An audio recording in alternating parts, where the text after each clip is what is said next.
Viewers, টিআরপিতে দেখেন কি সুন্দর পানি, সাথে আমরা বন্ধুরা সবাই এখানে আড্ডা দিব। এখন পরে নতুন একটা ব্লগ নিয়ে হাজির হব আপনাদের সবার সামনে। এই পর্যন্ত টাটা, বাই বাই।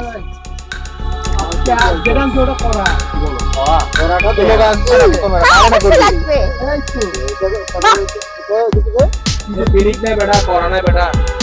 মাল দিলি দুটোগুলি করা মাল।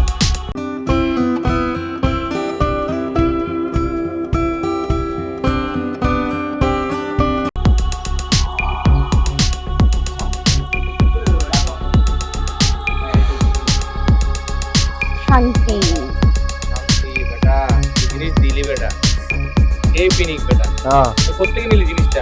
আছে আমার কাছে।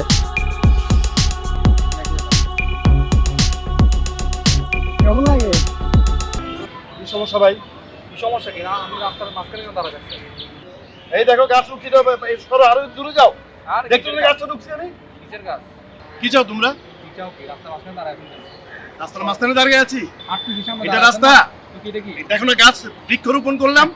গাছের এখানে অভাব নাই, গাছ করতে হবে না। এই শোনো ছেলে, বিয়াদবি করবে না। তুমি আমার এই গাছের বাগান দিয়ে আসছো। কিসের বাগান? কিসের বাগান মানে? গাছের অভাব আছে নাকি? আওয়াজ ছোট করে। এই এই তোমরা আমার সাথে বিয়াদবি করবে না। আর যাও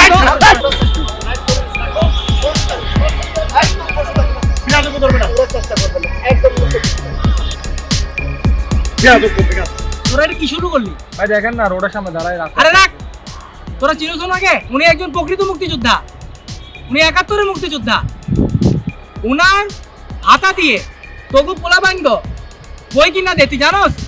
ও তোদের এগুলো জানতে হবে। আর আমরা সবসময় একটা মুক্তিযোদ্ধা হোক, একজন গুরুজন হোক, বড়জন হোক, সবসময় শ্রদ্ধা করে কথা বলবো।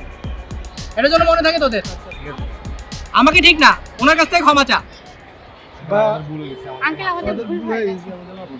ঠিক আছে, তাহলে এবার চিন্তা করো আমরা কিছুদিন আগে গাছ লাগানোর জন্য কি প্রতিজ্ঞা করেছিলাম। আমাদের ইয়েটা কি ছিল? গাছ লাগান, পরিবেশ বাঁচান। আজকে দেখো এই দেখতে দেখতে এই গাছটা দেখো, এই যে আমাদের হারুনকে ছাড়াই গেছে, কিন্তু কিছুদিন পরে এই গাছগুলো আমাদেরকে ছাড়াই যাবে।